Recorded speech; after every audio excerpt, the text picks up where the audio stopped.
right, so today we have the legendary eLDee. How are you? I'm doing good. All right. Thank you so much for joining us. Thanks for having me, man. Yeah, we're gonna get into a lot of good questions that I'm sure a lot of us will enjoy to hear from you. Okay. All right. So we know you as eLDee, obviously. But tell us where you're from in Nigeria. So my parents, my dad is from Lagos State, so he's from Saliko, and my mom is actually from Djibouti. Okay. But I was born in Zaria. Oh wow. My earlier years were in Kaduna. Then I moved to Lagos for university, and then I've been in the U.S. pretty much since. Okay. Yeah. That's and what was it like moving from like place to place? Well, I think of myself as a nomad because even in Kaduna, like we moved.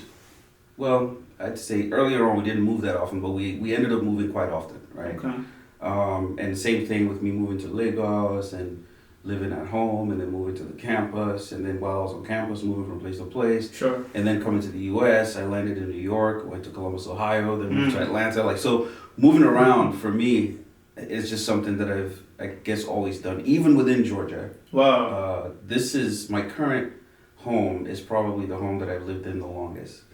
And I've only been in it for 2.5 years. Oh wow! Is there a reason as to maybe you consider yourself a nomad? I mean, I guess it's just something that I've gotten used to. Like starting over, starting afresh is something that I guess just over time has become familiar to me. So I'm not really afraid of it. And especially when more recently getting into real estate, with my wife, and then seeing that as an opportunity to acquire a bunch of properties, I was just like, you know what? A house is just like a car. We move into one, we do it up, move into another one. Right. You know what I'm saying? So the concept of like relocating and starting over is not one that's foreign to me at all. Sure.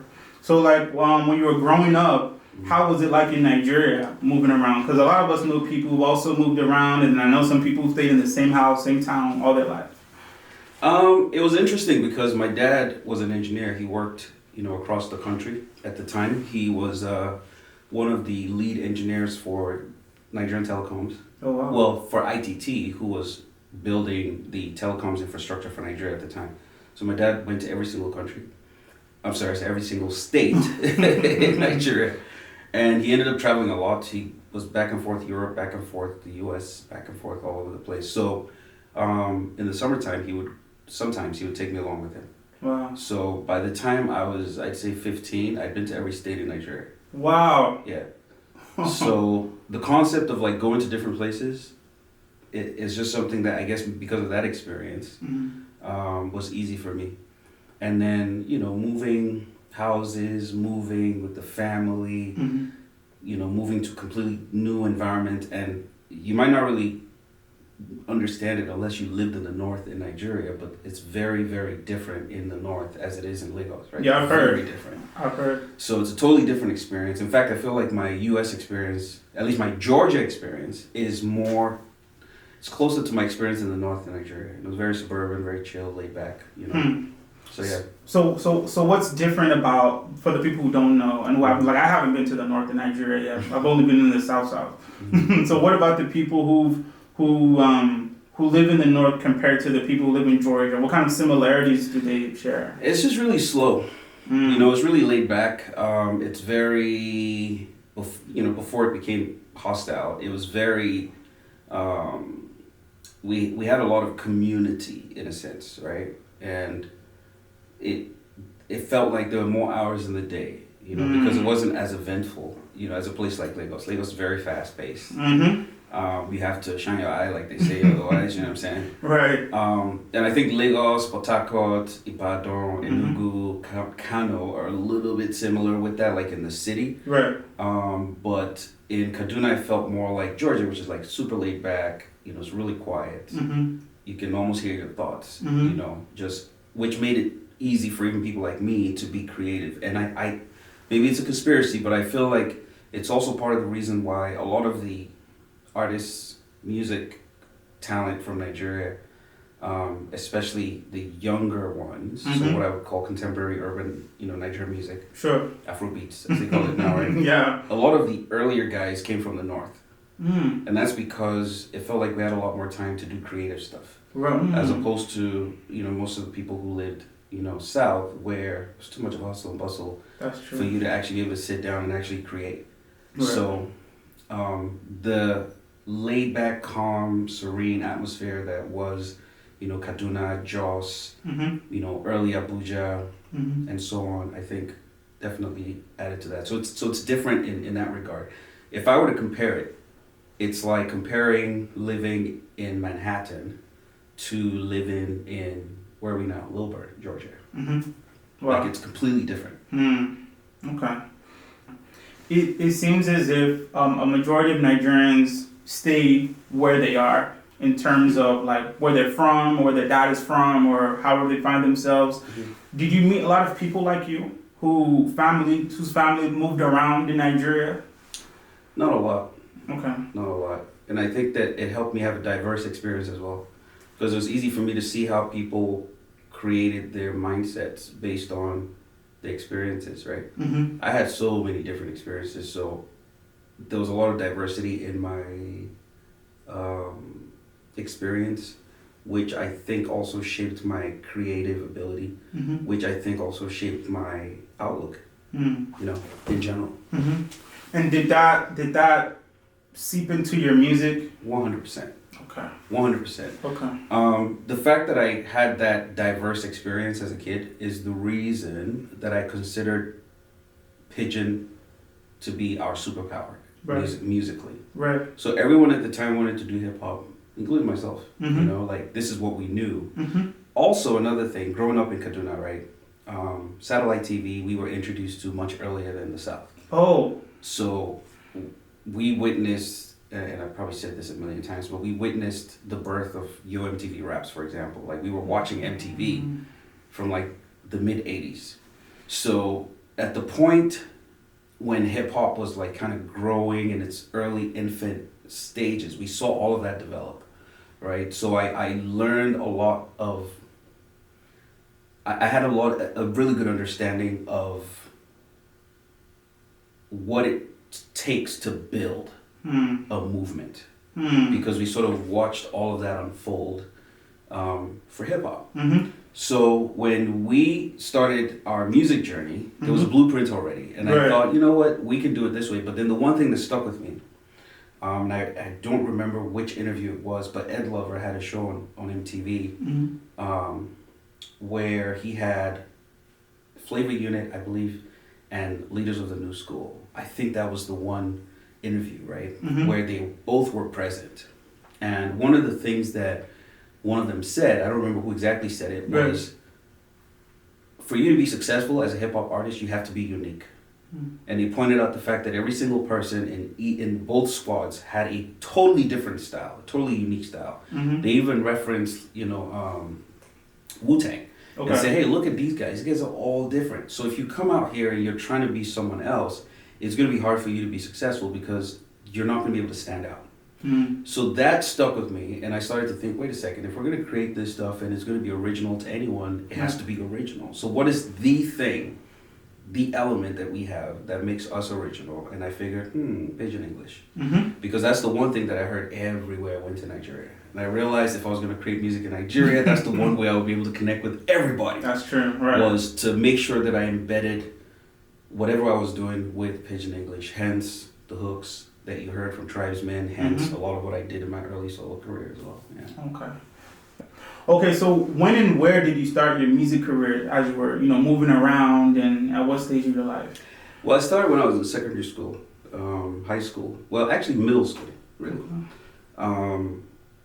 And it basically started off with me just doing talent shows. Okay. I went to a school in Nigeria that was really an American school called Essence International in Kaduna. Oh, wow. Essence International was owned by an American. It was run like an American school. In fact, they only introduced the Nigerian curriculum when we got to SS1, I believe. So there was a lot of art and creativity sort of infused. So the culture at the school was that you were doing something creatively, whether it's music, dance, playing an instrument or some type of sport. There was a lot of extracurricular activities, right? Right. So talent shows, dancing, miming, and doing all that kind of stuff is kind of where it started for me. And then I started to, I guess, write my own music. Okay. Because I wanted to outdo some of the other guys. Everyone could rap. Everyone could listen to some, Busta Rhymes, Trap Called Quest, right? Whatever, and come like spit for the girls at lunchtime. And then I started to switch out some of the lines. So I would maybe take a song from an artist and I would put in some Hausa in it, I'll put some Yoruba in it, Okay. put some, so that would like blow people's minds, like, whoa. And that also was validation for me. I was like, okay, what I need to do if I really want to do this seriously right. is to embed it with something that makes it original. So that was kind of the early stages. And then when I moved to Lagos because I needed to go to university. So original plan was for me to go to Boston, go to MIT. Oh, wow. Yeah, so my dad was like, nah, you're not going to America. So if you go to America, I will not come back. so he was like, yeah, you have to stay in Lagos. You have to go. I mean, he wanted me to stay for many reasons. One of which is I'm my mom's only son, and we're in a polygamous family. So obviously representation mattered, I guess.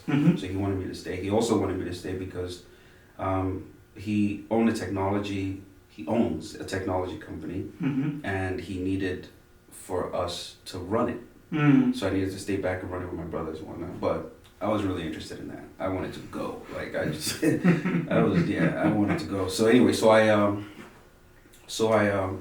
moved to Lagos, and when I moved to Lagos, it was such a huge culture shock for me because I had spent most of my time. I'd been to Lagos on holidays, but going somewhere on holiday and actually living there, right? Two completely different things. And then he also stripped me of all of the luxuries that I had. I used to drive to school when I was in secondary school. Like my last year in secondary school, I drove a car. You drove your car? Yes. Wow. To secondary school, like many other people in my school, if I remember correctly. But I get to Lagos and it's like, oh no, you can't drive. You have to learn to take the bus. You have to learn to do all these things. And it's extremely chaotic. So it's very, very stressful. Yeah. And then on the campus, there were so many things going on that I just wasn't used to. There was cultism, there were the gangs, there was just all kinds of stuff. So music became my escape, so to speak. So I'd just stay in the room, stay in the dorm room, put my headphones on, and just create music. Because that was the one happy place that I had in the midst of all of this chaos. And so that's how I started to make tapes that then started to sort of circulate on the campus. And then that's pretty much how KB and I kind of reconnected, because we went to secondary school together. Oh, okay. In Kaduna, yeah. So, and his dad also forced him to come to New York. Okay. And so we reconnected and we started making some music. And while we were making music, we started to meet other people that made music. And that's how we met Freestyle. Wow. And so that's how we started Tribesmen. And then from then, I just kind of went back to my old blueprint of, watching the hip hop movement sort of grow and all of the things that they did, from selling tapes out of their trunk to going, to campuses to promote and perform. Those were all the things that I was doing, those early years. And I knew that it was possible. I knew that what we're seeing today would happen. Right. And I know it's easy to say that in hindsight, be like, no, I saw it, but I did actually see it. Right. And anyone who was around me at the time would tell you, because this is the picture that I always painted. I said, I see a day when we get that first Grammy. I see the day that, we're acknowledged, not just as African artists, but as artists, period. Right. Right. So that was always my thing. And I was always trying to sort of push that to every artist that I came across. Early days of Wizkid, I remember having conversations with him where I'm like, yo, this is what makes you you. Don't ever forget that. Because the minute you go mainstream, they're going to try to pull you in all kinds of different directions. Yeah. And recognize the fact that as a rapper, I can't out Busta Rhymes. I can't out Jay-Z. Right. Jay-Z cannot do Busta Rhymes. He can't. I don't care what kind of juju he drinks. There's no way he can make a record like Big Boy. It's just not happening. That is the thing that makes us unique. So we have to stick to that. And I feel like, and I'm happy rather, to be alive now to see that formula made sense and that it panned out. Wow. Yeah. Because to know where you started and see, like you said, to see where music is now, Nigerian music is now being worldwide and global. That's great. So when you started doing music, Did you tell your parents? How did they find out, or did you tell them? My dad wasn't around much because he was an engineer on the road all the time. Right. But my mom knew. She didn't. I guess it kept me busy. Okay. So as far as she was concerned, nobody took it serious. Mm-hmm. Until when I started to ask to buy equipment that was run into the thousands of dollars and thousands of pounds. And my mom, she was, just very graceful about the whole thing. She supported it. Mm-hmm. She paid for equipment. She paid for like studio sessions. Wow. She paid for our first album to be made, Tribesmen. She paid for the first video to be made. She paid for equipment. She paid for travel. She paid for clothes for even the group. You know what I mean? Like, so she really supported it even when it didn't make sense. And as if you're in Nigeria in 1996 and you have a child who is starting university and then the son comes to you and tells you, oh, I'm going on tour on this music stuff. Right. The average Nigerian parent would be like, shit, you did crazy, they wanted me. Like, what? Right. What on? But my mom was different. Wow. And I don't know what it was that made her so different in such, she went completely against the grain. Wow. In saying, oh, sure, that's what you want to do, and if you feel like, if you like it, and, as long as it's safe. Yeah. And it was, I remember my first tour was Rothman's Groove in 2006. I did this as a solo artist. Wow. This was way before Tribesmen. Mm-hmm. And when I went on tour with Rothman's is a cigarette brand, right? So that in itself was like a red flag to the average parent. But my mom said, as long as you don't start smoking, just, go with them, be nice, make sure you're safe, and blah, blah, blah. And I went on a bunch of campuses with them. And it gave me my first chance to actually perform in front of an audience that had no idea who I was. So there was a lot of training that came from being in that position. So yeah. Wow. Yeah. Was it how soon or long after that did you get your first record deal, or let's say first album drop or solo album, group album? Nobody wanted to sign us because we didn't make the kind of music that was popular at the time. Right. So we couldn't get a record deal. I went everywhere. I went to what was left of Sony Music at the time. They turned us down. EMI turned us down.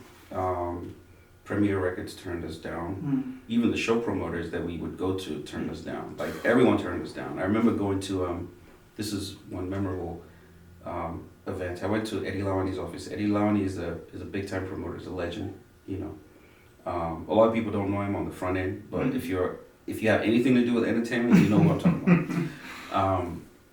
Big shout out to him. So I went to his office one time. It's like, yo, you guys need to put us on. You have all these gigs that they produce shows. So they used to do like all the big concerts and stuff. It's like, yo, you guys need to put us on, blah, blah, blah. Once we get in front of the audience, these record labels will see and they'll recognize that we do have something, right? But, so he was like, yeah, man, I really like you, and blah, blah. Talk to my guys, whatever. I think he was busy that day. And the guy that I spoke to, he said to me, no, this music you people are making, go sell. You gotta do some reggae, you gotta do some this and that. But I was so convinced, and I was so clear about what we were creating that I decided to start my own label. So to answer your question, because we couldn't get signed, I created my own label. And I saw that also as part of the blueprint. I had seen that from like Flavor Unit and LONS and The Tribe and everybody else who I had seen that was signed. That was one of the ways to get out there, is if you can figure out somehow some mechanism for promo and distribution, you could do it on your own. Right. So I created my own label.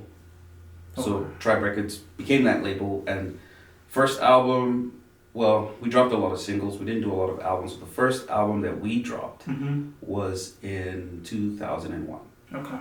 Of course, this whole thing started in like 97, 98. Right. But the first time we had a big drop was in 2000. Okay. And at this time where you were dropping singles and then eventually dropped your first album, what was your creative process? Were you really good at that point? Were you still learning? Did you have your own style? Did you get your own pocket and learn how to do music in your own way?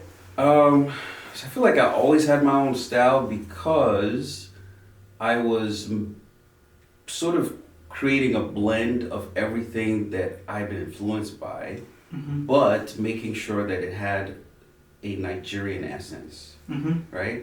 So that the soul of it is Nigerian, right? Whether Right. so it's what I'm saying is how I'm saying it, right? However, I do remember an event that occurred that I think eventually shaped my delivery. Mm. The very first session we had as Tribesmen, I lost my voice. Oh wow. So while we were in studio recording, well, I produced the beat, so I was doing the production. Everybody else went and did their verses, and by the time it was my turn to do mine, my voice was going. So I was like, I gotta get it. And so somehow I went ahead and did it anyway, because hey, we already paid for the session. Right. We had to complete the record, right? Right. So I go ahead and I do my verse that way anyway. Mm-hmm. And then, I'll give you the track, so maybe you could, when you listen to it, Yeah. you hear exactly what I'm talking All about. right. And so that's how my delivery sort of became what it was as a rapper, because the rasp, it came from there. Right, right. It came, and I heard it, and I was playing back for people, and people were like, oh, okay, that kind of sounds good. And then I did something else, and they're like, nah, you gotta do it the other way. I was like, no, I did that because my voice was gone. It's funny that you say that, because the first time I heard you, I think I was going to a wedding, and they were playing, and I was like, who's this? Because I had never heard, Nigerian music in like a rap form. Right. For me personally, when I was coming up, so that's interesting that you say that. Yeah, that's sort of how that happened. And as you're making music at this time, are you collaborating with people? Are people, coming to you for help? Are you going to others for help? Or is it just Tribe's record? You guys are just figuring it out yourselves? Man, I recognized from the very beginning that it had to be a movement. Like I said, I was a solo artist, but I decided to start a band because I realized that, from watching everything that was happening in the US with hip hop, that one person couldn't do it. Yeah. I recognized how Nas could have been successful, but without having a movement around him, he was limited. Also, I had toured before, and I recognized that being able to tour with a larger group made more sense. Yeah. Because then I can justify having all these people come out, pay money to come see a show that lasts 4 hours. One artist couldn't do 4 hours without a huge catalog. Right. So all of those technical things were happening in my head, and I was thinking, okay, you know what? This needs to be a group, but beyond the group, this needs to be a movement. So from the get-go, I wanted to sign artists. I wanted to produce for people. I wanted to write for people. I wanted to do everything that was possible to establish what we called Afro hip hop at the time as a movement. Right. So Tribesmen, then everybody else that came, Oladile, Two Shots, Two Ply, Sasha, Dr. Sid.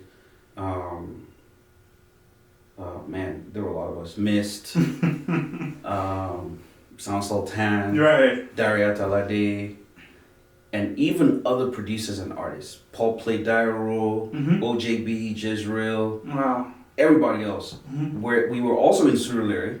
Okay. That's where my dad's, one of his satellite offices for his technology business was. So he gave me a room in there, which I converted to my studio. Okay. That's where Tribe Records operated out of. Wow. Okay. So everything that we were doing, we would share. So I was that guy, always wanting to share. Right. I remember finally downloading Fruity Loops and literally going to hand it to everyone. Gave Omalulu a copy, gave OJB a copy, gave anybody who wanted it. Everybody who was producing at the time, if you needed stuff, Big Low, like everybody, come get it. Like, Yeah. And then we also had, fun fact, my dad was not related, but probably important. My dad was the first person to bring the internet to Nigeria. Wow. Through his technology company. So we had early access to the internet, which also meant that we attracted a lot of people to Tribe, because anytime people came to Tribe, it was free browsing. We had like 6 computers that people could come in and use to browse the internet. So there was that attraction as well. And I think that, I know this is super long-winded to answer your question, but I think that just understanding that one person can't do this, I think was one of the most important things that I had that gave me clarity at the beginning. And recognizing that sharing doesn't necessarily mean giving up your power, because if you can create, you can always create. Yeah. And the fact that you're sharing doesn't mean that you're losing anything, because we're building something that's for the collective as opposed to an individual. Right. Yeah, I could move to the U.S. and come be a rapper in the U.S. and maybe I'd be successful, maybe not, right? Mm-hmm. But we could create this thing in Nigeria and we could own it. Right. 100%. Right. And so when I see everything that's happening now, you can only imagine how it makes me feel. Yeah, I was gonna say that. I was gonna say that because a lot of times we see the music videos, we hear the music, but we don't know what goes on to make that happen. We don't know the people, the hands that were put together, the prayers, the help, the support. So this is really insightful when you talk about Nigerian hip hop. So because you're helping, sharing, and collaborating, I have to ask, have you ever ghostwritten for another artist or rapper? Yes. Okay. A lot. A lot, okay. A lot of ghostwriting. Okay. In the beginning, I'd probably say, for most of the people that were around me, and this is not me trying to take credit away from anyone, sure, right? And I feel like people are starting to open up to the idea that collaboration, songwriting and stuff like that is normal. That's what happens in music, right? Mm-hmm. There was a bit of people hesitated to give credit back in the day, but there's any artist that you had seen me around, I had written something for. Okay. Some way, shape, or form. Mm-hmm. It's either I've produced the music for them, or I've written entire songs. If you ever saw me on a collaboration, I probably created the whole song before the artist even showed up. Wow. So it's yeah. I wrote a lot. I wrote a lot even before publishing was a thing. Right. And I'm not chasing anybody for it now, because I mean it just is what it is, and it's doing what it's supposed to do. Right. Long term for me. So I'm really glad that I was able to, participate in that manner. Okay. Yeah. And back then I'm sure ghostwriting wasn't really much of an issue, because it seems as if the intention was to get the quality music out there. Is that correct? It was an issue if you were a rapper. Okay. No rapper wanted to be written for. Even in Nigeria? Even in Nigeria. Okay. No, it wasn't the culture to be a rapper that people are writing for. Right? But then the way that I did it was, I didn't present it like, hey, I'm writing this rap for you. It's, hey, why don't you say this instead? Okay. Hey, why don't you say that instead? All right, so you see this line right here where you say this? Let's take this whole quatrain out and let's replace it with this. And it's, oh, yeah, that sounds better. Okay. So it was more co-writing in a sense. Right? Or I would have already created the song and somebody would come listen to it and be like, yo, this is really dope. And I'm like, do you want it? And they're like, wait, what? Yeah, do you want it? Right. Yes. Can you record? Cool. Nobody else has heard this, so get in the booth. Wow. And I'll let you listen to the verses, learn, and then re-record it and so on. Yeah.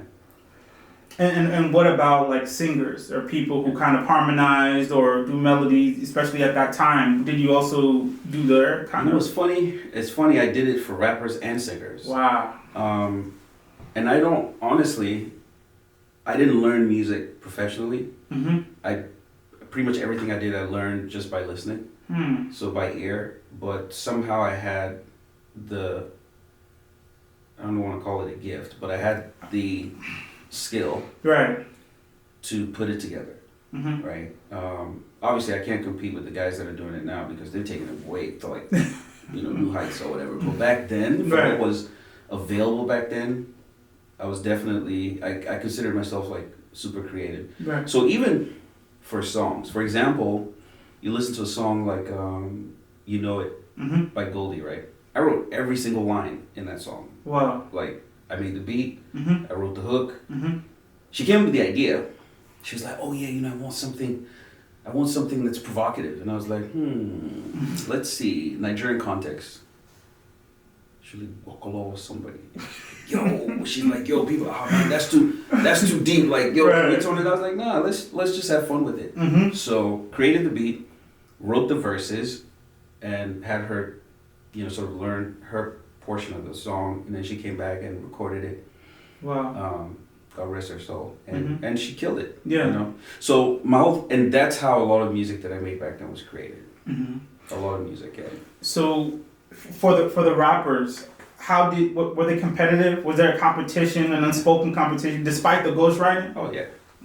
Oh yeah. I mean, if I've written for you, then obviously you're not competing with me, but okay. At least not publicly. Right. But there definitely was I mean, hip hop is really about it's about the bragging and the swag and everything. Hell, if I'm writing a rap for somebody, I'm writing with that in mind, right? Like, yo, you're the best. I'm the best. Right. That's what I'm saying. And so whoever's delivering that is saying exactly that. So yeah, it's just all part of the creative process. Okay, so by this time you're making music, you've dropped singles, you've dropped albums, you're collaborating with people, you're touring. A lot of us don't know what it's like to tour musically in Nigeria. Can you give us an outlook on what's that like? Because I'm sure it's the same everywhere, but I'm sure Nigeria's own packaging for... Early touring, like in the early days, was rough. Wow. It was rough because, especially for people like us who had like a crew. I remember one time we had to go do a show, I think it was the Nuga Games. So now it had become like a campus sensation, right? All the universities wanted to invite tribesmen and the tribe and, to come perform. So we're going to Nuga Games, and obviously they couldn't fly us. Right. So we had to go by road. And so we all get into this luxurious bus. Okay. I don't recall if it was ABC or... I know ABC Transport. One of those. It was one of those. So we all get on the bus, and on the way to Zaria, I think we stopped at Jeba someplace, and Two Shots and Dr. Sid got off we all got off the bus. Like they have these stops where you can go eat and like chill out or whatever. Yeah. And then we all got back on the bus, and then we noticed at some point that Two Shots and Sid weren't on the bus. And then the bus started to move. And we're trying to get the bus driver's attention, and the bus driver was just like, yo, if you missed we don't tell you not, maybe something, if you know about Right. So, and then we look behind us while we're in the bus, and Two Shots and Dr. Sid are chasing, literally, the luxurious bus on the highway, and like screaming and yelling for the bus to stop. Thankfully, we made enough noise. There were enough of us to make enough noise for the bus driver to eventually stop for them to get back on the bus. But yeah, that was a memorable event. Another thing is going to campuses was kind of risky, and we learned this, very early as well as tribesmen, performing in places like Uniben, or UI or Ife and all these places, and Osu. Oh man, wow! I went to Osu once and I vowed never to go back. Osu is now called, I think it's called something else now. University of is the university in Abeokuta. Right. It used to be Ogun State University. I think they changed the name. Right. Stand corrected. But anyway, so we go there. This was with MTV. MTV had just come to Nigeria. Wow. And MTV was doing these campus tours. And so I went there as a solo artist. I was eLDee at this time. This wasn't even Tribesman. This was like much later. And so we get to the place, we're doing this show, and obviously I went to a university campus in Nigeria. So I started to notice a few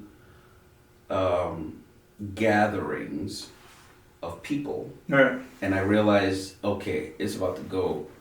It's about to go crazy here. Yeah. So I'm telling the MTV people and the producers, I'm like, yo, listen, you guys have to make sure you do not announce, but put us on the bus and get us out of here, right? Because it's about to get crazy. And they're like, There's a couple white people there. Right. It's MTV. South Africans. And no, eLDee, no. I'm like, listen. Right. I've been on a university campus. I know when it's about to go down. I can see these guys grouping. Right? So please, get us out of here.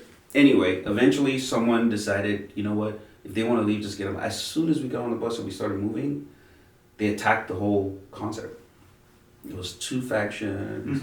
Oh, someone said, oh, they're the ones who were supposed to provide protection for the event, and they didn't get paid, and oh, this other person took the money, and oh, they don't care, they're the ones who run the campus, so that it just became a huge mess, and machetes came out, like, it was just, so anyway, and that was a common thing, back then. So touring, as compared to, I guess, what it is, I mean, I don't know what it's like now, because I haven't toured Nigeria in a while, but back then it was really, really rough, and we didn't have much of a security apparatus in those days. But then I guess towards like the mid 2000s became standard to like have a bunch of mopul, be with armed guards and all of that stuff before you can go out. But yeah, touring. Did you feel safer with armed guards, or sometimes? Because I mean, when I'm in Nigeria, sometimes I feel less safe when they're around. Sometimes, but sometimes I do feel more safe when they're there. So if you're inconspicuous, then obviously it's safe. You're safer, right? Right. But then if people are going to notice you anyway, then you're better off having some layer of protection. So the layer of protection of like having like 5-6 mopols or with AK-47s, it at least gets in the way of the just random guy who wants to attack you. I remember one time I went to a concert, this guy came up to me and he was like, man, I just want to stab you, man, I just stab you. Oh, really? Yeah. I just want to stab you, man. Because I know say I stab eLDee, God have mercy. He pulled a knife out. Yeah, I believe it. And I was looking, I was like, yo. So obviously I know how to control those situations because I've been in a ton of them. And so we managed the situation, whatever, talk, chop it up, and calm them down and took them away. But it was that dangerous. So you had to have, obviously by the time we became famous, you had to have security. Did you ever feel the need to arm yourself, whether it's with a blade or with some sort of weapon or anything? No. Okay. Not really. When I was younger, I did a little bit of martial arts. Okay. So I always felt like I could defend myself if it came down to it. Like the average unsuspecting guy, right? Who tries to attack me will probably be surprised, right? But I wasn't arrogant. Like, right. And they teach you to not be arrogant too, because you never know, And if you're paying attention, right? The guy who came and told me I won't stab you. What if he just came from behind me and stabbed me? Like, right. What would martial arts do for me in that moment? Like, right. I could, So, but I didn't ever feel the need to protect myself in that sense. But there was always protection. Like I always had people around. Right. At some point, even on my campus when I was in Unilag, I had to have groups of gangs and cult people become my protection. Yeah. So when you're going out to go do stuff, there's certain people that need to come with you. Yeah. Because that's the only way that you can guarantee that you're going to go in and out without any altercations and stuff. So it was very rough. But does it when artists need maybe some sort of, what's the right word, affiliation? Whether it's with maybe like a cult group or like gang area boys, anything like that. Does it get dicey sometimes? Do they expect their money up front, and do they expect to be? They need food, they need water, they need Well, if you have people, so I didn't necessarily have like that kind of relationship with a lot of like the gang members or like the cult boys or whatever. I think it was more of a we like you and we want to protect you. And so my reciprocation at that point is, okay, if I'm taking them out, I gotta feed them. Right. I gotta give them some money. Right. If I get paid, I'm earmarking like 10% of my cut to just give to them. Just so that they also feel encouraged. Yeah. And so now they're coming to protect me just because they like me, and then I give them money, they're like, whoa. Right. So now it's like, okay, we did for you, like, just whatever. right. Let me know, like, anybody, like people would sometimes even just be trying to say hello, and they would get tackled. Right. So there was that, but then I felt like more recently, and just based on what I've heard, and this is all hearsay, I don't know anything for a fact, right? Sure. Based on what I've heard, artists are having to actually become affiliated. Yeah. And actually join, gangs and cults and all of this stuff for protection. Right. Which I don't even know if I would have been able to handle that. But it's it's a tough place to be. I can imagine, But I understand it. Yeah, same, Yeah. same. Especially if this is where someone wants to thrive, and depending on the climate of the situation, especially now. Yeah. But back to what you were saying, I think that really stems to respect, and respect is something sometimes your money can't buy. When, like you said, when people want to support you, protect you, be with you. Sometimes I'm sure maybe the money didn't go around when you settled everyone. You know what I mean? Hey, I always try to make it go around. Oh, you try. Like, even if I didn't, and often I didn't walk away with anything, especially in the first, I don't know, decade of my career. Like I gave I put all of it back into it. So even that was a way of sort of putting money back into it.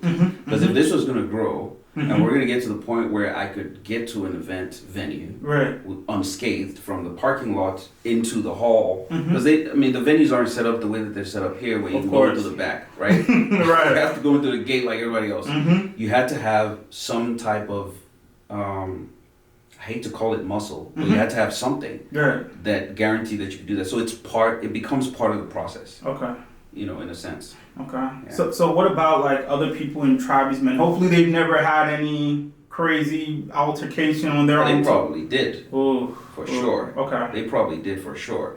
And so we basically ran off the same model. And I guess it was unspoken, but everyone recognized the danger that existed in not really having protection when you're on a Nigerian campus.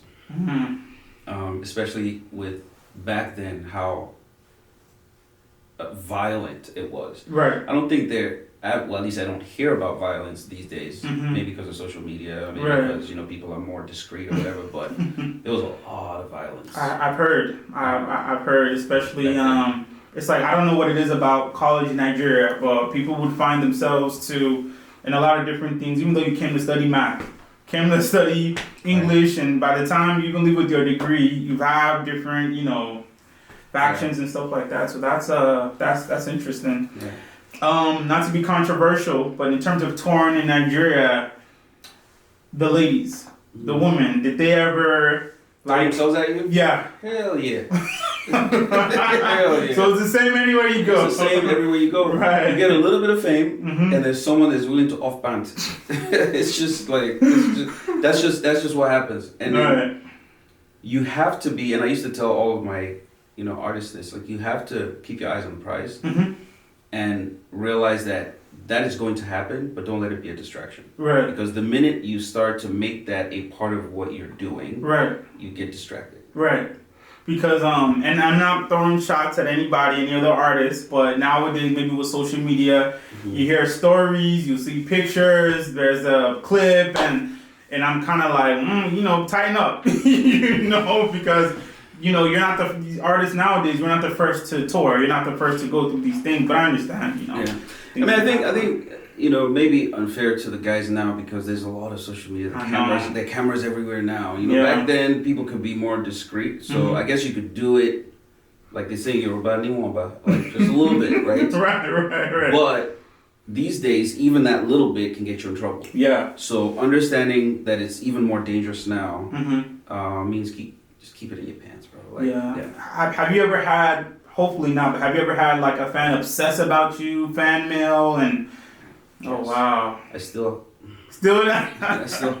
Even now. There's still people that. Some of the behavior is a little scary. Even because you're like, okay, I know that you like me and everything, and I'm cool with that, and I extend myself and try and hey, I'm just that guy. Like I'm just warm, welcome. Everybody come inside. Right.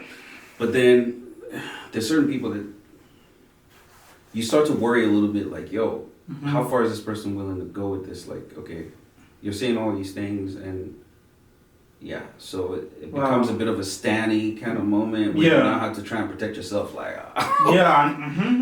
so hopefully it's no stalkers or like nothing like excessive to the point where like a restraining order or no, nothing like that. I've had to sort of like sometimes tell people off. That's understandable. Well, I mean, tell people off is a harsh way to put it, but I had to like just tell them, hey, look, you could be me, so put yourself in my shoes and take a look at this picture and see what's wrong with it, kind of thing. Yeah. Right. Okay. Because I mean, we don't hear these things normally. I think the stereotype is that, I mean, well, nowadays actually you do see it. You'll see these, they'll do dance challenges and they'll like scream and stuff. But back then, like you said, with no social media, it'll probably still go on, but it just wouldn't be public or announced or anything. And if I'm being completely honest, fandom I think is more extreme now than it was back then. Okay. Because it wasn't as big a deal back then. We didn't have Grammys back then. You know what I mean? Like, so it must be a total different experience for a Burner or David or Wiz or Fireboy, Joe Boy or whatever. They must be going through it. In terms of like having stalkers and that kind of stuff. It wasn't that intense.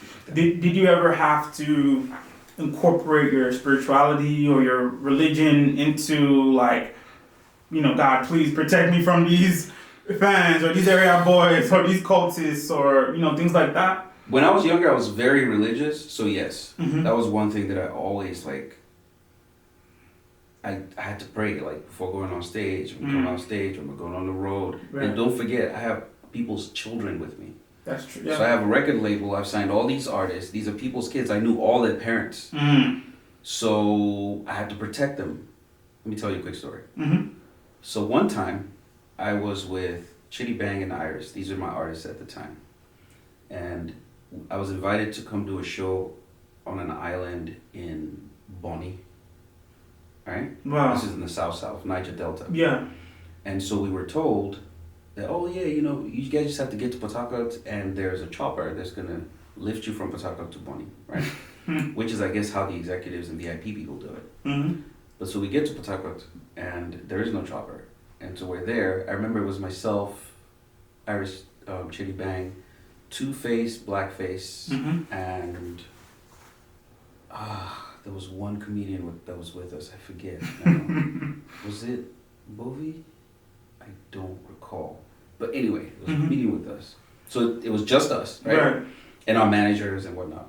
We get to Port Harcourt, we wait. And they're like, oh, no. You guys not going to go by chopper, you're going to go by boat. There's a big boat. It's a very nice boat. Don't worry.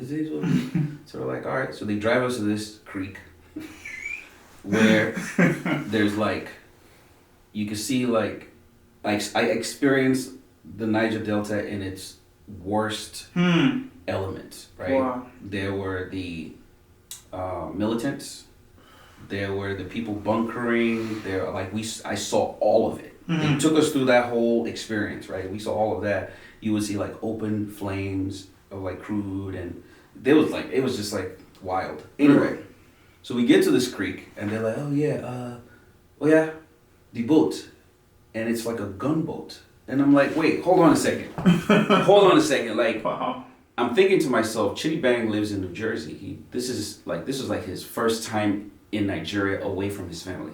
I'm about to take this kid into a boat with militants, because obviously they had guns. Right. It's a gunboat to get to this island. It's already 6:30 in the evening, so I'm starting to think, this is a bad idea. Yeah. Maybe we need to go back. So that's like, and then there's Iris, who's half Egyptian, half Nigerian, but she looks more Egyptian than Nigerian. So yellow girl, easy target for kidnapping, right? So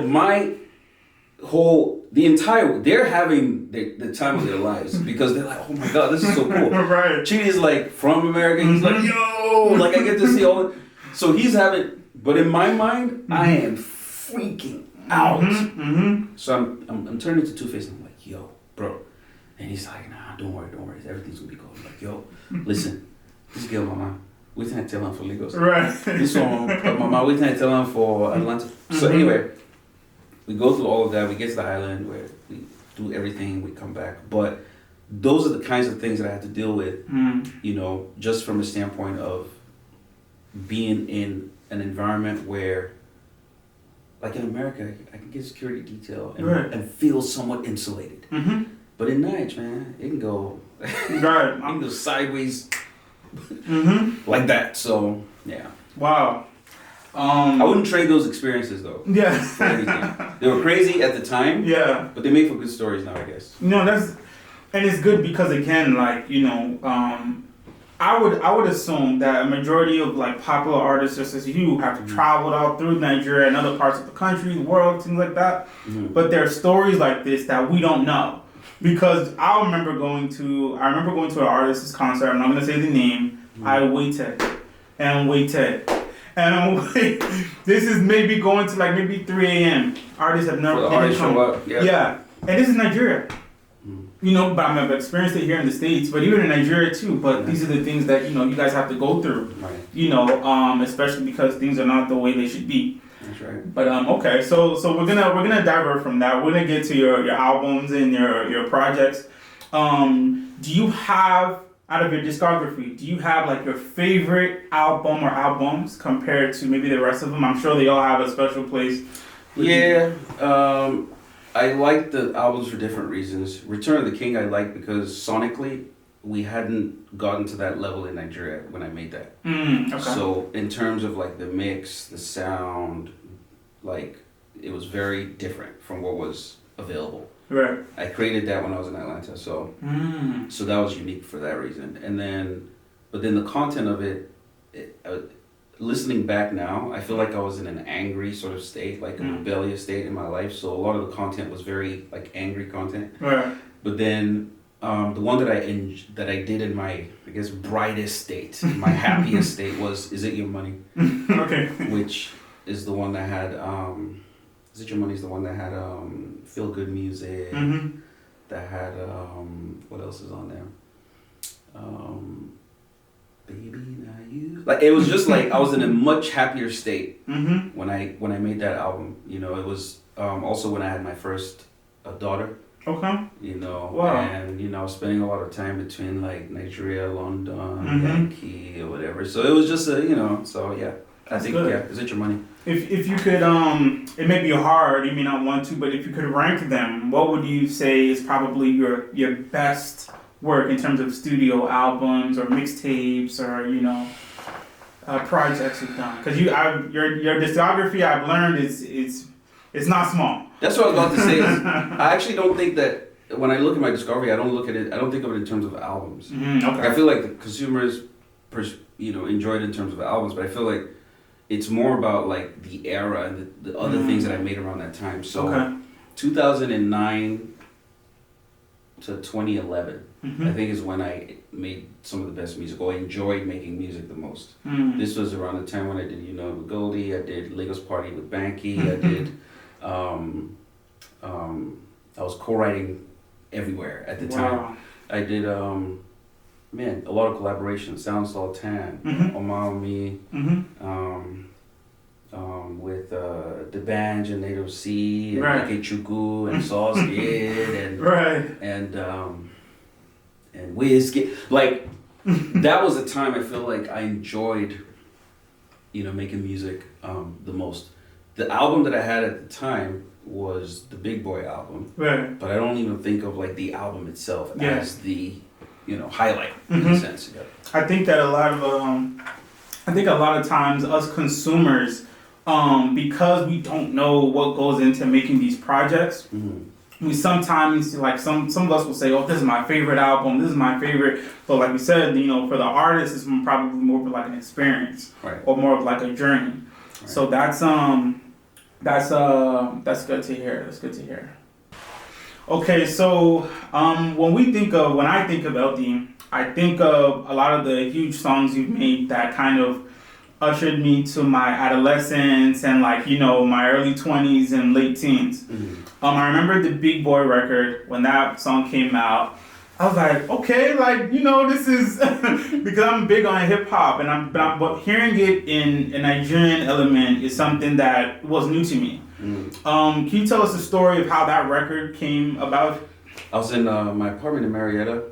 I came up with the first version of it, which was I'm a Fine Boy. Actually, I Be Fine Boy. That's what it was.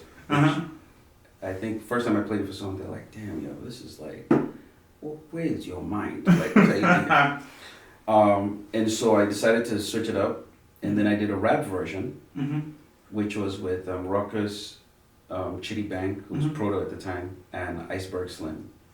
They were rappers on the state side. So I did the rap version with them, and then I played that for a couple of friends, and they were like, yeah, it's really, really dope. This is a dope, hip hop record. But it feels so American because everyone that was on it was, very American in their delivery. So when I was talking to Banky one time, Mm-hmm. Banky had just moved to Nigeria at this point. Oh, from the States? From the States. Okay. So I was talking to Banky one time. I was like, yo, I have this record and blah, blah, blah. And Banky's like, ooh. It's like, yo, this is this one. Right. You know? So I was like, oh, word? And he was like, yeah, man. And plus, we were working on Banky's album at the time. Banky was working on the W Experience, I think. Okay. Was it the W Experience? Yes, Mm-hmm. W Experience. So we're at his place. So I actually moved my studio to his house in Omale. Mm-hmm. And so we were working on, you know, all the songs or whatever. So he was like, yo, this particular one is the one. This one's going to go. Okay. So then he put a verse on it. Mm-hmm. And then this was around the time, and all of this is happening over like months. Right. And then came the time, close to the time when my wife and I were getting married, right? So we're about to do the wedding and we're hanging out, and Olumentane shows up. And Olumentane actually came because I was trying to get him to help me have some guy make my wedding suit. Oh, wow. So he shows up and I'm just playing him a bunch of stuff, and I play him. He was like, whoa. He was like, yo, I need to get on this record as well. Right. So he recorded another ghostwriting situation, records, Right. and then I wasn't even going to put it out, but I made the mistake of giving Olumentane a copy of it. Oh, okay. And I think like the following day someone called me and they're like, yo, we heard your new songs. And I was like, wait, it's not even ready. Mm-hmm. We don't even know what we're going to do with it, blah, blah, blah, blah, blah. So we had to sort of put it out. Mm-hmm. So it was like I had to put this song out because it felt like it was about to leak. Right. Which is why the rap version, which was the original version, ended up being on the album. Gotcha. Because what I actually really wanted to do was to put out the rap version first, Mm-hmm. and then put the one that everyone knew out as the remix. Mm. Unfortunately, we had to put out the remix first. Yeah. Because obviously it was about to leak. Some DJs already had it. Oh, man. It was about to already start playing on the radio. Right. Everyone was excited, and so that sort of changed the trajectory of it. But that's the big boy story. Okay. And part of the reason we never shot a video Mm-hmm. is because of that controversy of it starting that way and it just creating bad blood, and Yeah. So, and I think that's one of the differences between, I mean, I'm not an artist in the Nigerian music industry or anything like that, but I feel like here in the States, or probably in the UK or wherever you are, when someone gets a copy of a song that they're maybe not supposed to have or wasn't intended to be, made public, then lawyers can come up like, hey, hold on. Yeah. But I'm guessing that wasn't the case. It wasn't the case, but it was even more sinister, and I don't know if I've said this publicly before, but what I found out the day after was there were already copies of it, but what it said on the CD was Olumentane featuring eLDee and Banky W. And I was like, well, hold on a second. First of all, wow, no, that's first of all, so it was like really, really, it was not a good situation. Yeah. Right? So for that reason, it just like started off like on a really horrible note. Mm-hmm. If I could have retracted it, I would have pulled that version back and redone it, but it was already out. Yeah. I mean, DJs already had it. Yeah. CDs were already printed. Yeah. So I had to sort of get ahead of it, which is why, it ended up being the way. And like you said, if it was, if Nigerian cease and desist one time, radio stations, everybody stops, and then, we can release it properly. But, that wasn't...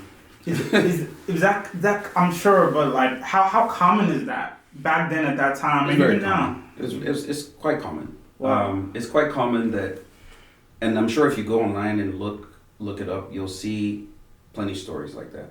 I think I remember there was a Rema one a couple of years back where he was mad about someone putting out something without his permission. Like, it happens all the time. And I don't know the details of that particular case, so I'm not speaking on that. But I'm saying I've heard many scenarios where people are like, oh, I didn't intend for this to be released, but then it gets put out there, and somehow it messes with either whatever your promo strategy is or whatever. But we were fluid at the time, fluid enough to be able to, agile, I would say, enough to be able to say, okay, you know what? Since this is already kind of running down this road, let's just follow it and do this. My focus at the time was to do Banga Beat video, do my promo towards the end of the year, put out the rap version, and then do this remix version about 6 months later. But we had to put it out that November, which kind of messed with our whole plan. But thankfully, it caught on fire.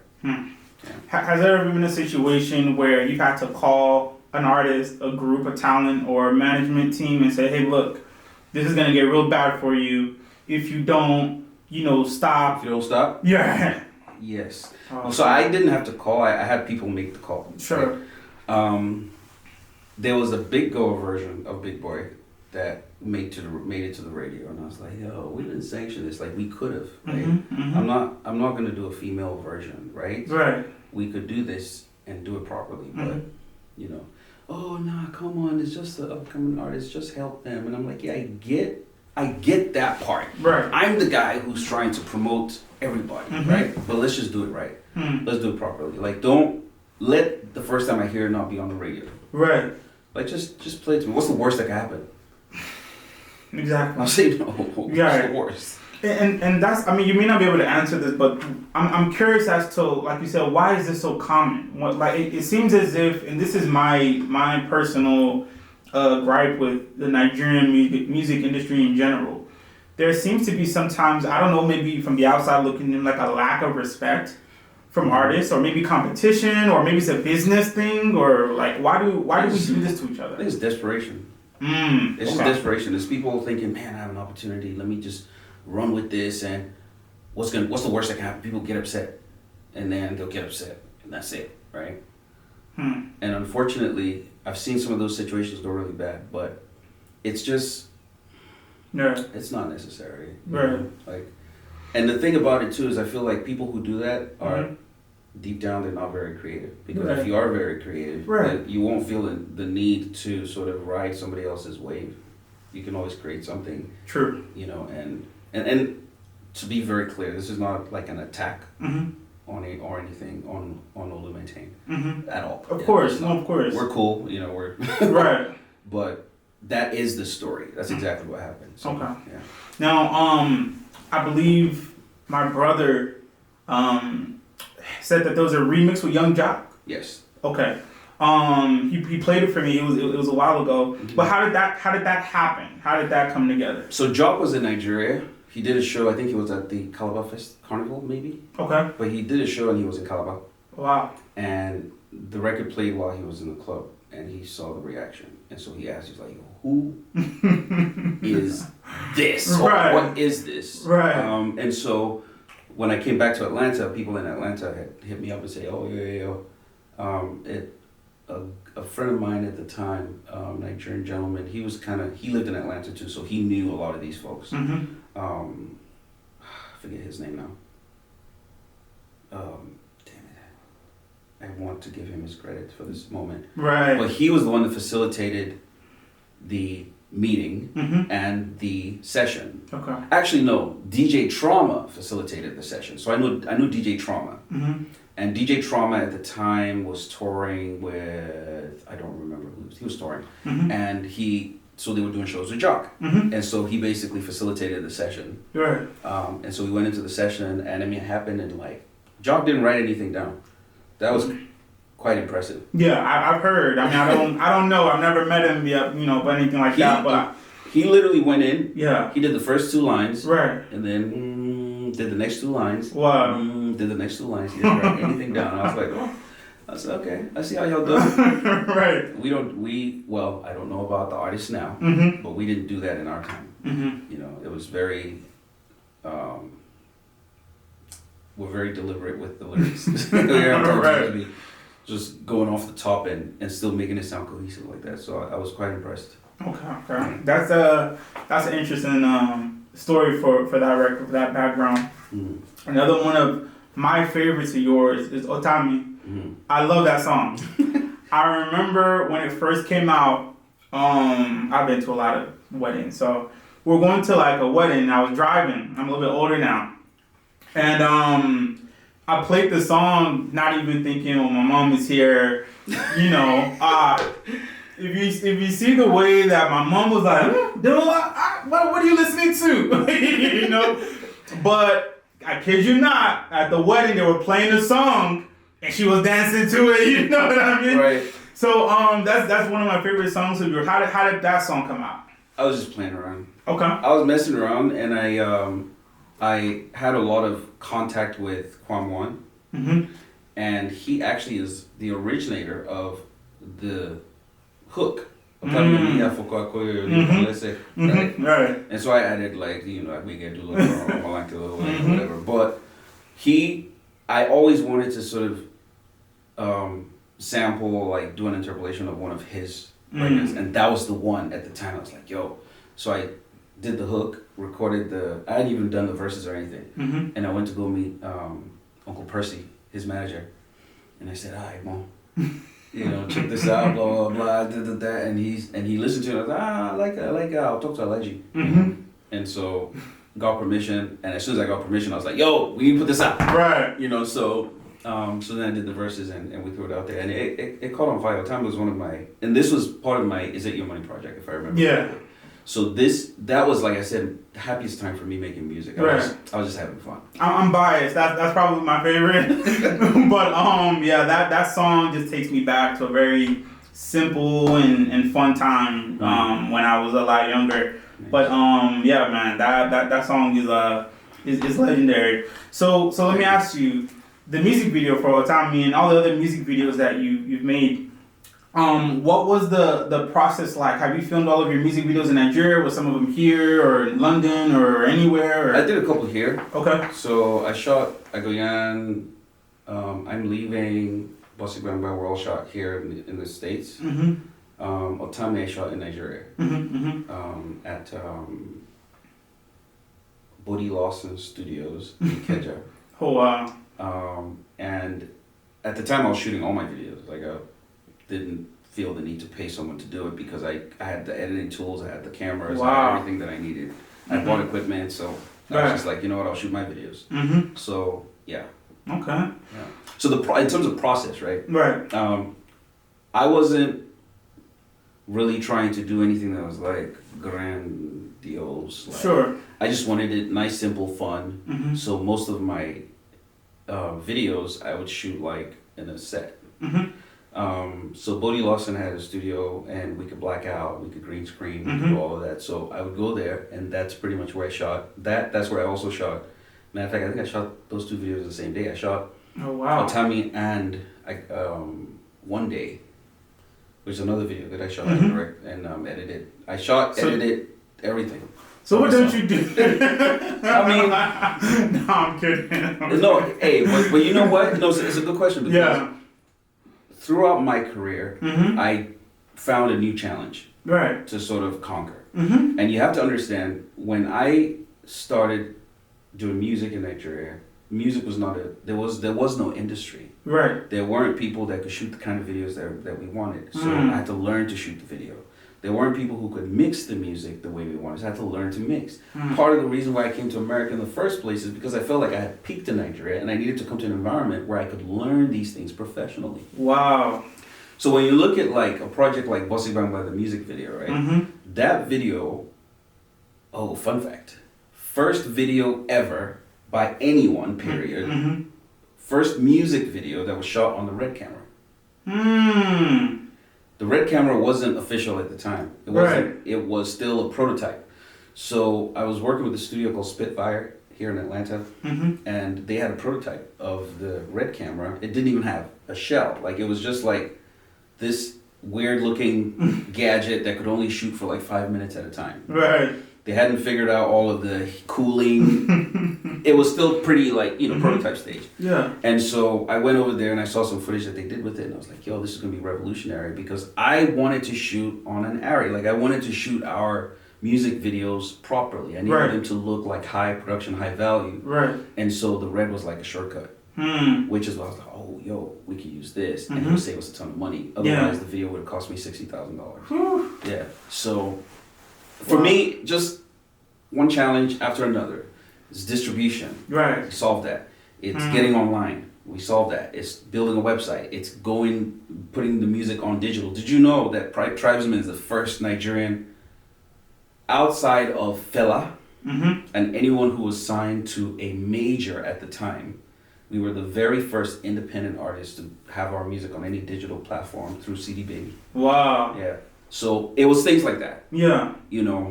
And for me, so shooting a video is just one of the things along the way that I was like, okay, I got to learn how to do this in order to be able to get us to that next level? Man, there's some things that going into the interview preparing that I obviously had questions about, but to actually hear the deeper stories and what had to happen for certain songs and music videos and albums to come out. Yeah, it's mind blowing because I think we all know that Nigerians are talented as a people, not to be proud or anything like that. Right. But you have pioneers.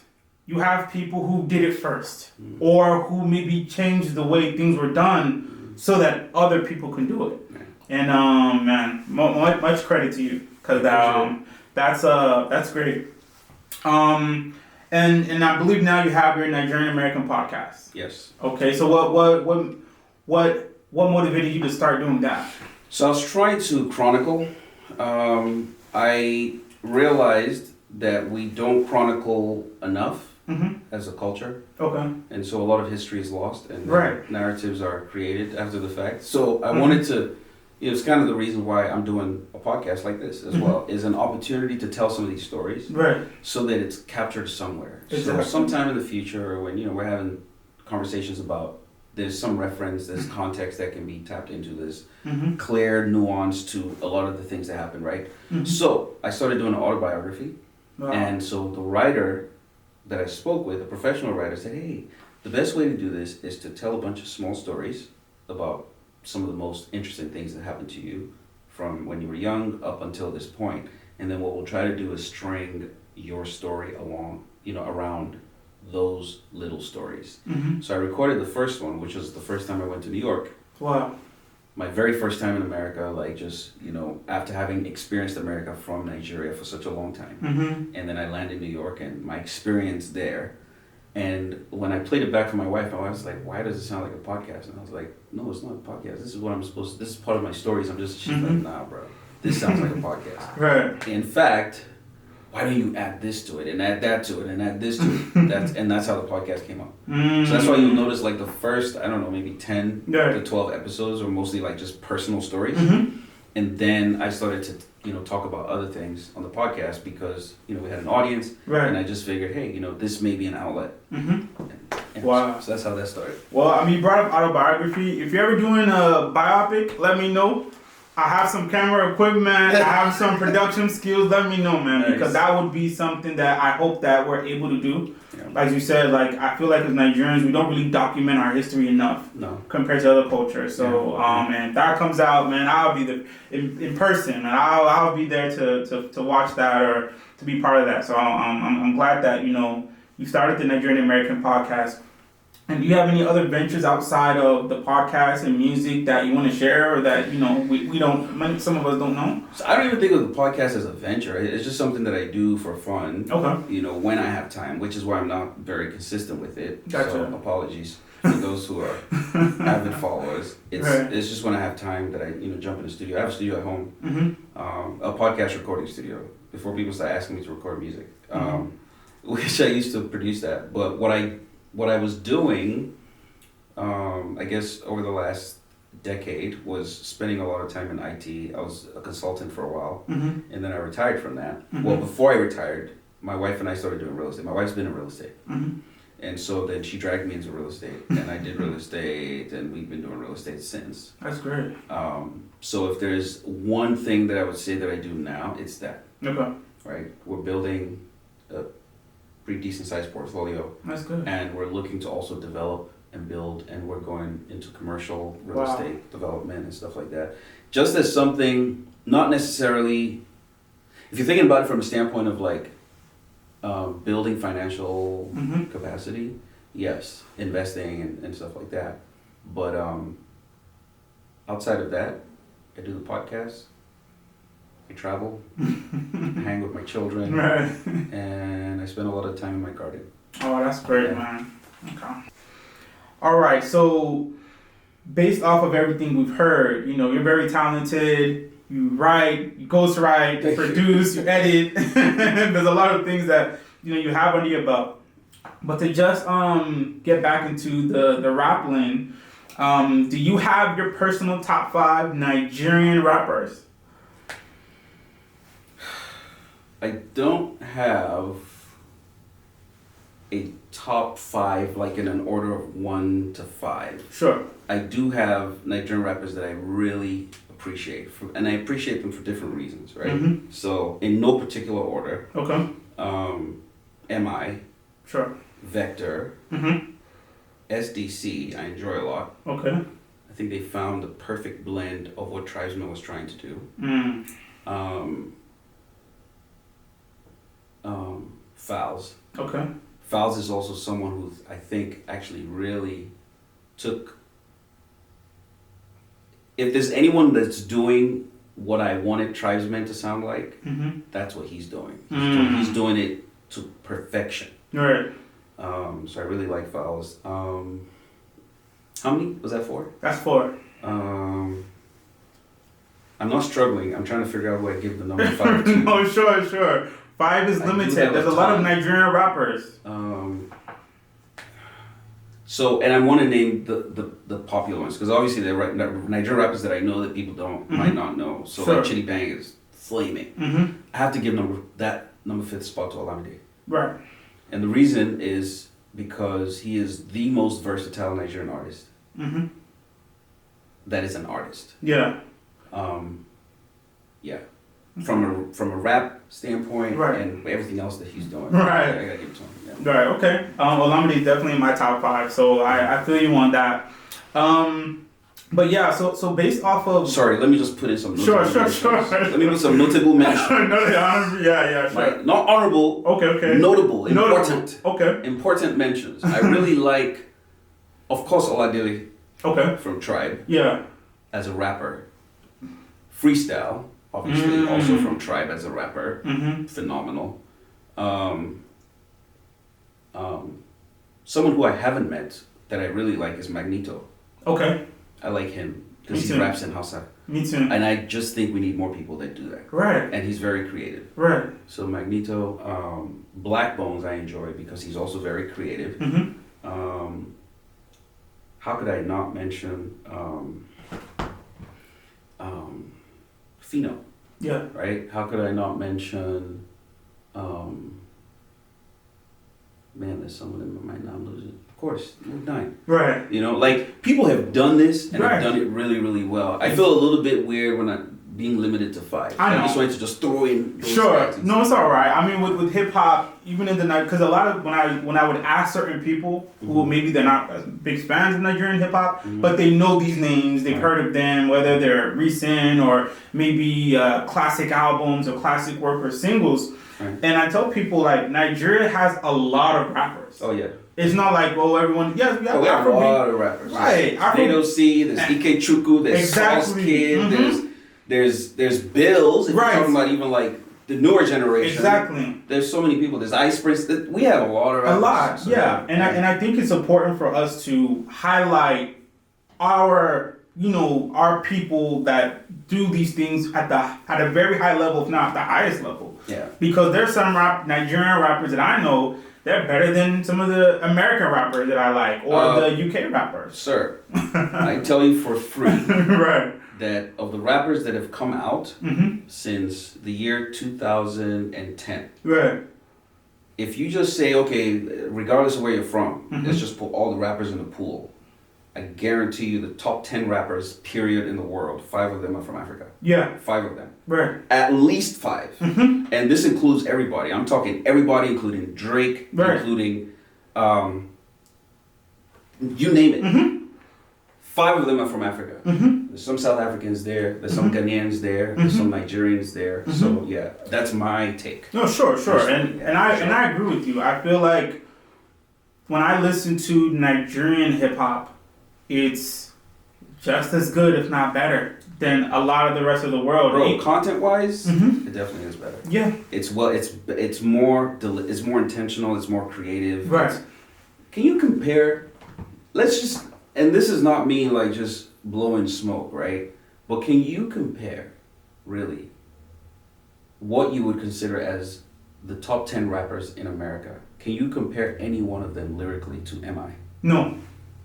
Can you? It's not possible. Right. They're just not that good creatively. Creatively. Now, do they understand the context of what MI is saying? Maybe not. But creatively, they're just not that good. Right. So we do have really, really good rappers, you know, in Africa, and MI is just one of them. Right. Yeah. And I think what a lot of rappers do in other countries outside of Nigeria is what they do is that they market themselves a little bit better, or maybe they have maybe a machine backing them. But the creativity, as you stated, is something I think that we're very highly, you know, in. Yeah. But No, I think the reason why hip hop isn't quite as successful, in this personal opinion, albeit backed by what I consider to be facts, is we don't have a big enough market in Nigeria to sustain it. Right. If we did, then we would be very competitive, which is why I like what's happening now with digital, because now a lot of our guys are able to seep into these other markets. Right. And that's why most people are seeing success today. Okay. You brought up other rappers from other African countries.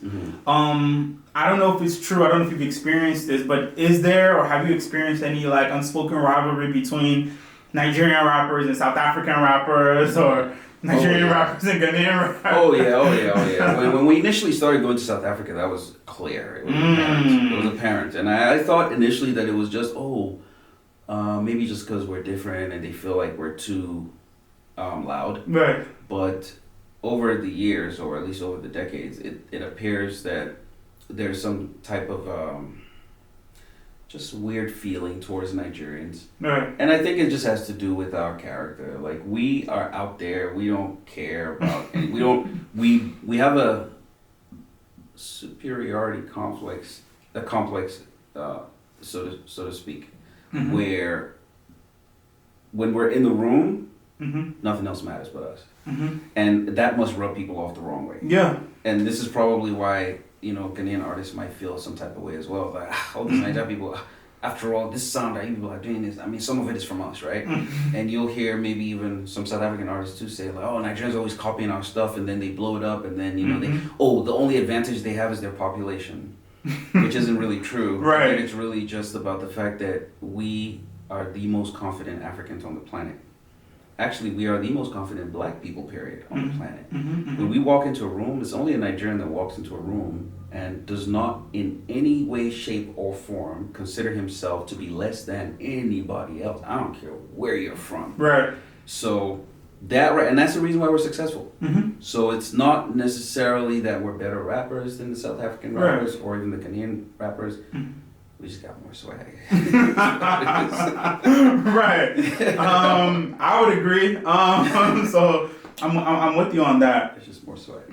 All right. So stepping away from the music, in today's time regarding the Nigerian diaspora, back home, abroad, you know, wherever we are, there's a lot of things going on. We have the 2023 elections in Nigeria.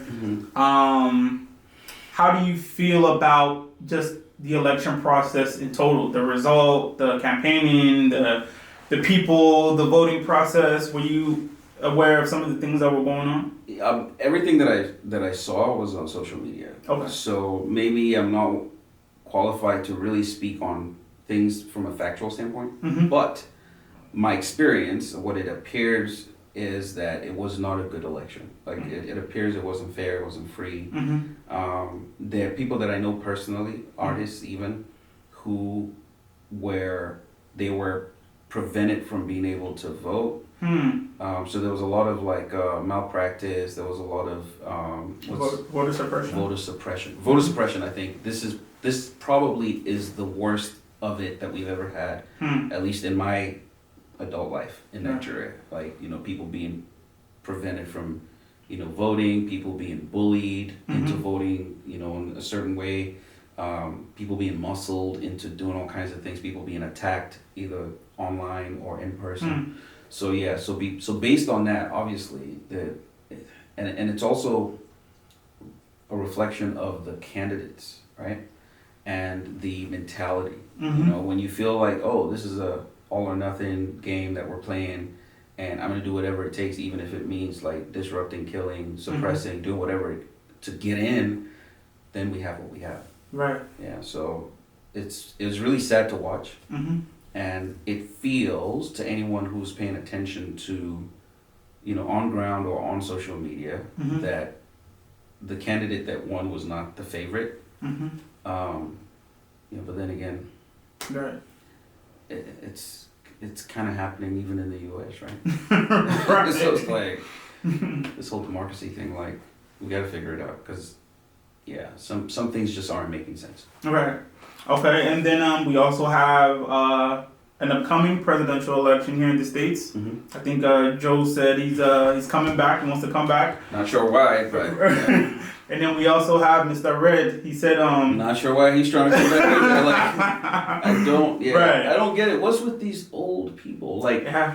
So we're in a very unique time in history where we're moving from the software and digital age into the artificial intelligence age. And we have people who need to make decisions that will impact a world that they're not going to be a part of, who are struggling to stay in power. I don't understand it. Like, right. I don't get it. The Vice President of the United States, I don't think is qualified to lead a committee on artificial intelligence. There are conversations about that right now. Kamala Harris is sort of being positioned as, the one that's going to lead this group, that's going to figure out a way to regulate AI and blah, blah, blah, some blah, sort blah, of blah, oversight. She doesn't know right. diddly squat about what's going on. When are we going to, and this is just now we focus on America, right? When are we going to get to the point where we make positions like that attractive to the people who have the most knowledge and can help us make the best decisions? Right. Like, why are we always leaning and trying to make this about the person with the loudest microphone? Donald Trump became president because this is a competition of popularity. Yeah. So, hey, if I'm popular, I can just come up here, say whatever, and I can become the president, right? So if that's the game that we're playing, and we think we're so smart, how can we not see that that's the game that we're playing? Right, exactly. How can we not see that the best person to be trying to help us with this whole AI thing are the people who created the damn thing? Exactly. Why aren't they the ones who are telling us, trying to help us figure out how to regulate it? Right. Why does it have to be politicians? You know? And unfortunately, I feel like I have a bit of an answer because I've been doing a bit of research about it. Yeah. And really just deep diving into it. I feel like I want to be careful about how I say this, but I feel like political office is not attractive to the best people. Yeah, I would agree with you. It's attractive to people who want power and want control of people, resources, things. Right.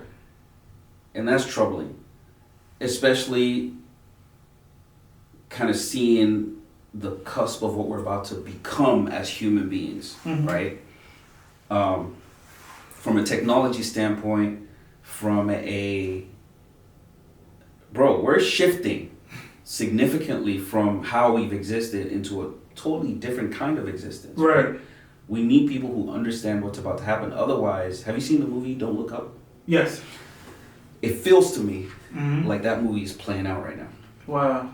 That's how I feel. So, from a Yankee standpoint, yes. And now, if you shift that and go look at the Nigeria situation, it's even worse. Right. It's even worse. Right. While everybody's trying to move towards green energy, and we're trying to go electric, and we're trying to do this, and then we have people who the current president or the president-elect that we're about to have in Nigeria I'm from Lagos State.